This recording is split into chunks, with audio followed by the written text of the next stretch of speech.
It's that time of the month again, Leo.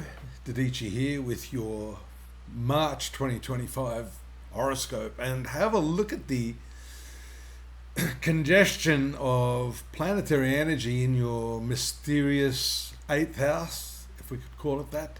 This really is one of the most difficult sectors of the horoscope to unravel, but we do know that it has a lot to do with your subconscious self. Fortunately, on the 4th, Mercury exits. It goes to greet retrograde Venus, which is in your 9th house. So this 8th house, which is all the psychological stuff that's going on within you, versus this philosophical reevaluation with Venus and then Mercury up here in the top part of your horoscope. So these two areas, this one in particular, the 8th house, is going to be most notably influencing you. So it has to do with your intimacy, it has to do with the shared money you have with other people, it has to do with banking, wills, legacies. And the more you push this down, the more that's going to explode, because it's all happening in the sign of Pisces, I'll have you know. And Pisces is what we call a mute sign. So the fact that you have all of this energy converging on this 8th house means you have to find some outlet for it. You can't suppress it. The 4th and the 12th house are also connected by the triangular energies. They're elementally the same. So your 12th house now, this house of, also a house of mystery, has to do with releasing yourself from the past and really doing it in a forceful way, a way which requires a lot of initiative, as you can see from Mars here in the emotional water sign of Cancer. Recently, this planet stopped its reverse or retrograde motion. This was late February, and started to move forward. So if you've been having difficulties, piecing together the jigsaw of your life, because this sector has a lot to say about your past, how you handled the past.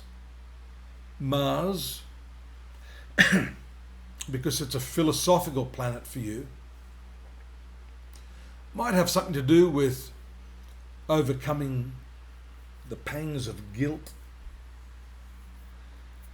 So I think it's important that you don't ignore this. I don't think you can with Mars in this position, but this is also a mute sign.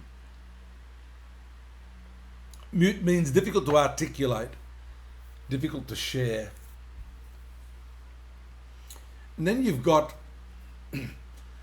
speaking of philosophy, you've got this very, very powerful combination in your 9th house. And on the 14th, you have the full moon here in your 3rd house, which is the thinking mind. And that moon, which is part of that process, rules this 12th house.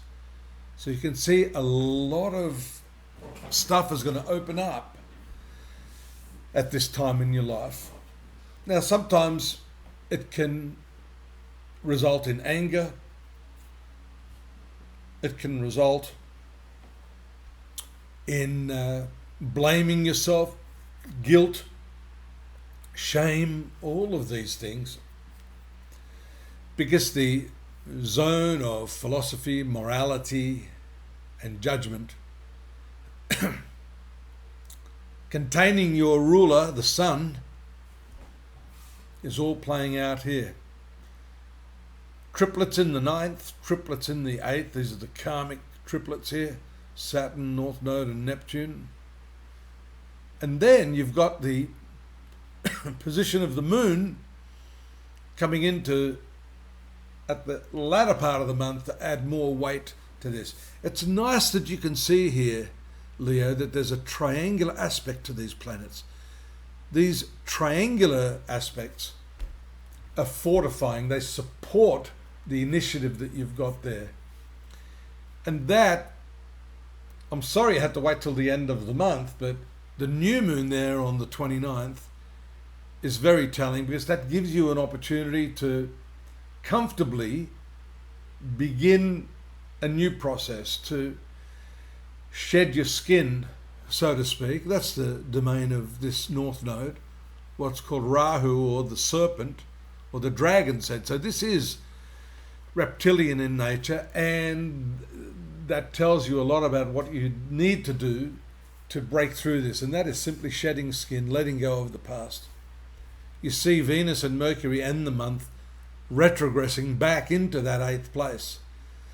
So if you don't get it right the first time, you're going to have to go through and take a second shot at it, Leo. There's some more information that I usually provide over at the site astrology.com.au. I hope you'll join us there. Take a look at what else we've got for you for the daily, weekly, the monthly, text-based, and the yearlies, along with the Chinese New Year horoscopes, which I'm sure will add more depth and breadth to the reading. Don't forget to subscribe, please. Will help our channel. And by all means, come back next month. I'll be waiting for you. Take care. Bye-bye now.